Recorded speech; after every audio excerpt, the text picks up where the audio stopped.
বাংলাদেশ তার বাবার দেশ নয়, বাংলাদেশ তার চাচার দেশ নয়, বাংলাদেশ তার মামুর দেশ নয়।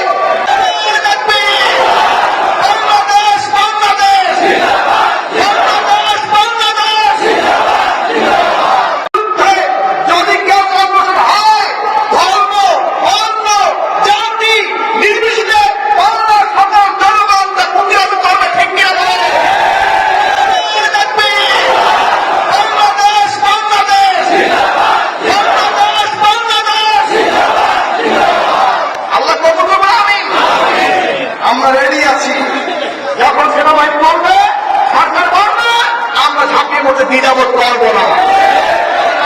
বাংলাদেশকে আমাদের দেশটাকে রক্ষা করতে হবে, ঠিক কিনা বলে?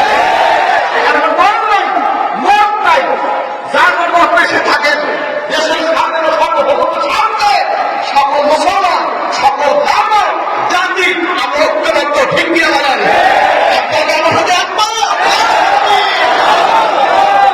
মুসলমানকে দুর্বল মনে করবে না, মুসলমান দুর্বল নয়। বহু রক্তের বিনিময় হয়েছে এই বাংলাদেশ। 47-এ আন্দোলন করেছি আমরা, আমাদের পূর্বপুরুষরা আন্দোলন করেছেন।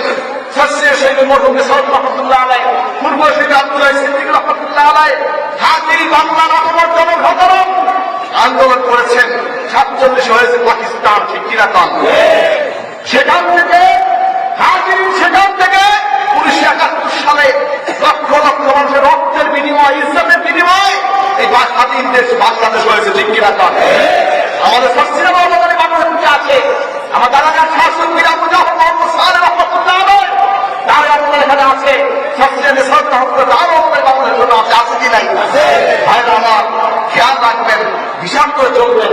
বাংলাদেশ তার বাবার দেশ নয়, বাংলাদেশ তার চাচার দেশ নয়, বাংলাদেশ তার মামুর দেশ নয়। বাংলাদেশ এদেশের তৌহিদ মুসলিমদের দেশ, হিন্দু আছে, খ্রিস্টান আছে, বৌদ্ধ আছে, আমাদের সকলের দেশ বাংলাদেশ, ঠিক কিনা?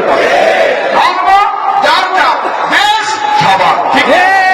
ধর্ম যার যা, দেশ সবার, ঠিক কিনা? আল্লাহ পাক দেশের জন্য দোয়া করবেন, আপনাদের দেশটাকে স্বাধীন রাখে। স্বাধীন দেশ কেন করে আমরা স্বাধীন রাখে? বাংলাদেশের দিকে তাকাই কোনো লাভ নাই। এখানে লক্ষ লক্ষ মানুষ চোখের পানি পড়েছে। আউলিয়া কেরামের কবুলিয়ার দেশ হচ্ছে বাংলাদেশ।